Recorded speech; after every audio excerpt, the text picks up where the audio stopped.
আমি যেখানে আছি এটা হচ্ছে আমাদের পুকুর পাড়। আমি এখানে এসে ভিডিও করি। আহ যারা আমাকে দেখছে তারা চিনতে পারবে আমি এখানে ভিডিও করি। তো আজকে যে কথাগুলা বলবো সেটা মনে হয় প্রতিটা ঘরে, প্রতিটা মানুষের এটা জানার দরকার। তো আমাদের এই যে জায়গাটা, এটা হচ্ছে আমাদের পুকুর পাড়। এই যে এখানে আমি ভিডিও করি। তো এইখানে আমি যখন ছোট থেকেই আমি দেখতেছি এটা আমাদের জায়গা। জায়গা জমি মাপার পর সবাই একটা আইল থাকে বা একটা সীমানা থাকে। তো আমাদের বরাবরই সীমানা দেওয়া আছে। কেউ কারোর আহ জায়গা খাওয়া, ওই যে ব্যবহার না খাওয়া কি জন্য কয়, আমাদের জায়গা আমরাই ব্যবহার করি। এই যে এখানে এখানে যে নেটটা, এই যে নেট দেওয়া ছিল, এই নেট অনুযায়ী জায়গা জমি যেহেতু মাপা হয়েছে, একবার দুইবার মাপা হয় না, অনেকবার মাপা হয়েছে। তো এই যে নেটটা দেওয়া হয়েছে এটা হচ্ছে সীমানা ছিল। তো এই যে আওয়ামী লীগ আর বিএনপি, এই যে দুই দল, হ্যাঁ, যে আওয়ামী লীগ আর বিএনপির জন্য মানুষ কতটা কতটা বিপদে পড়তেছে, কতটা হেনস্থর হচ্ছে, তাদের ভিতরে আমরাও আছি, আমরা হেনস্থর হচ্ছি। এই যে জায়গাটা, এই যে এটা হচ্ছে অন্যের পুকুর আর এটা হচ্ছে আমাদের পুকুর। এই যে পুকুর কিন্তু দুই পাশে, এটা হচ্ছে অন্যের পুকুর আর এটা হচ্ছে আমাদের নিজের পুকুর। তো এই যে জায়গাটা, এখানে এই যে নেট দেওয়া আছে, এই যে নেট, এটা হচ্ছে সীমানা ছিল। তো মাপার পরে এই যে সীমানাটা দেওয়া হয়েছে, এই সীমানা অনুযায়ী সবকিছু ঠিক ছিল। এই কিছুদিন আগে, 2 বছর আগে আওয়ামী লীগের ক্ষমতার কারণে জোর জবরদস্ত করে ওরা, ওই যে পাশের বাড়ি, এই যে যাদের পুকুর, এই যে বাড়িটা হচ্ছে ওই পাশে, এই যে গাছের জন্য দেখা যাচ্ছে না, তো পুকুর পাড়ে হচ্ছে ওদের বাড়ি, আমাদের পাশের বাড়ি আর কি। তো আওয়ামী লীগের ক্ষমতার কারণে জোর জবরদস্ত করে নিজেরাই আর কি আমিন নিয়ে আসার পরে জায়গাটা মাপে। এই জায়গাটা মাপ হবে পুরনো ম্যাপ দিয়ে, আমি যতটুকু জানি। তো আমি বেশি কিছু জানি না, তো যে গন্ডগোল হচ্ছে এই জন্য বলতেছি। পুরনো ম্যাপ দিয়ে যে জায়গাটা মাপ হয়েছে, এই ম্যাপে হচ্ছে সঠিক মাপ। কিন্তু তারা নতুন ম্যাপ নিয়ে আসে আমাদের কিছু না জানায়, আশেপাশে কাউকে কিছু না জানায়, নিজেরা ক্ষমতার জোরে লোকজন নিয়ে আসে, গ্রামের বড় বড় লোকজন নিয়ে আসে, যাদের সবাইকে মানে গনে, যারা একটু বড় উঁচু লেভেলের, আহ যারা গ্রামে থাকে বা থাকে, তারা বুঝতে পারবে কাদের কথা বলতেছি। তো এদেরকে নিয়ে এসে ইচ্ছা মতো মাপার পরে আমাদের যে সীমানাটা ছিল 20-30 বছর আগের থেকে, তা না, আমি এই ছোটবেলা থেকে দেখে আসতেছি, ঠিক এই যে সীমানাটা যেমন ছিল ঠিক তেমনই। নেট দেওয়া হয়েছে কিছুদিন আগে। তো নেট দেওয়া হয়েছিল 2 বছর আগে বা 3 বছর আগে, যখন বন্যা হয় তখন ওই নেট দিয়ে দেওয়া হয়, কারণ হচ্ছে মাছটা বের হয়ে যায় এই কারণে। তো 2 বছর আগে যখন আম হয়েছিল, আমের সময়, তো তারা জোর জবরদস্ত করে মাপে, আমি নিয়ে এসে মাপার ফলে যে জায়গা সীমানা হচ্ছে এই সাইডে, এই যে নেটের এই সাইডে, এই যে একটু নিচু জায়গা, এটা হচ্ছে ওদের জায়গা, মানে অন্য জায়গা। তো সেই সীমানা নিয়ে চলে গেছে, দেখুন কতটা তফাৎ।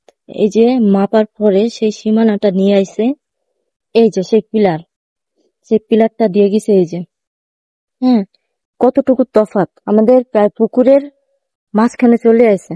হ্যাঁ, মাপার মাপার ঠেলায় আর ক্ষমতার ঠেলায় সে মাপতে মাপতে আমাদের আমাদের জায়গার ভিতরে ঢুকাই দিছে। এই যে সেই পিলার, সেই পিলার, যাদের সাথে এমন ঘটনা ঘটতেছে শুধু তারাই বুঝবে তারা কত অশান্তিতে আছে। তারপরে এই যে আম গাছ, এই যে নারকেল গাছ, তারপরে এই যে ভেড়ির উপরে যত নারকেল গাছ, আম গাছ যা আছে, আমাদের ওই পাশে একটা বাঁশ ঝাড় ছিল, সে বাঁশ ঝাড়ের বাঁশগুলা কেটে নিয়ে গেছে। মানে মাপার সাথে সাথে তারা সবকিছুই উলটপালট করে ফেলাইছে। সে বাঁশ ঝাড়ের বাঁশ নাই, হ্যাঁ, বাঁশ ঝাড় থেকে বাঁশ কেটে ফেলাইছে। তারপর গাছে একটা নারকেল হইলে নারকেল থাকবে না, যেগুলো অনেক, এই নারকেল গাছে অনেক নারকেল হইতো, এই যে নারকেল গাছে অনেক নারকেল হইতো। তো হওয়ার সাথে সাথে সে নারকেল গুলা পাড়ে নিয়ে যায়। মাপ হওয়ার সাথে সাথে এখানে আমাদের কোনো কিছু ছিল না, কারণ হচ্ছে ক্ষমতা যখন অন্যের কাছে, তখন ক্ষমতার জোর দেখায় আমাদের সাথে এইটা করছে। তো এই যে ওই যে নারকেল গাছ, ওই যে পেছনে যে নারকেল গাছগুলো, ওরা ইচ্ছা মতো নারকেল পাড়ে নিয়ে যায়। এই যে গাছে আম হয়, এই যে গাছ আম হয়, এই আমগুলো পাড়ে নিয়ে যায়। তো যখন এই যে মাপটা শুরু করে, তখন আমের সময় ছিল, গাছ ভরা আম ছিল। তো মাপের আগে বলা হয়েছিল যে এবারের আমটা আমরা খাবো, যাই হোক এবার আমটা আমরা নেব। কিন্তু তারা মাপার সাথে সাথে গাছ ভর্তি যে আম ছিল সবকিছু পাড়ে নিয়ে গেছে। উল্টে আমরা যদি এই জায়গার ভিতরে আসতাম, তো আমাদের সাথে খারাপ ব্যবহার করতো, যে আমরা কেন আসলাম, কেন বা আইছি, আমাদের জায়গা আমরা আসতে পারতাম না। তো এই শুধু এইখানে না, শুধু এই জায়গাটা না, এই যে সেই জায়গাটা দেখাচ্ছি, এই যে দেখেন এই সমস্ত গাছপালা, এই যে গাছে একটা নারকেলও নাই, গাছের নারকেলও নাই। তো আমাদের জায়গায় আসতে পারতাম না। হ্যাঁ, জোর জবরদস্ত করে ওরা এমন করতো। আমাদের জায়গায় আসলে তাদের মাথা গরম হয়ে যেত। কিছুদিন কিছুদিন আগে এই জায়গাটা যখন আমরা মাপতে আসি, তখন মারামারি লাগাই দিছে যে এই জায়গাটা আর কোনো মাপ হবে না। কেন মাপ হবে না? কারণ ওই যে কথা আছে না, জোর যার মুলুক তার, কিন্তু ওরা এখন তার এসব হবে না। কাগজে কলমে যেটা থাকবে সেটাই অবশ্যই হবে, এখানে কারোর কোনো হাত নাই। আমরা জোর জবরদস্ত করে খাবো না, জায়গাটা আমরা জোর জবরদস্ত করে নেব না।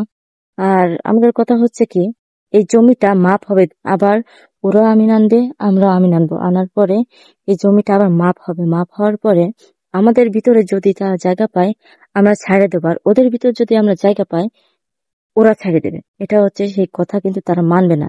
ওরা জোর জবরদস্ত করে যেটা পাচ্ছে সেটাই নিচ্ছে।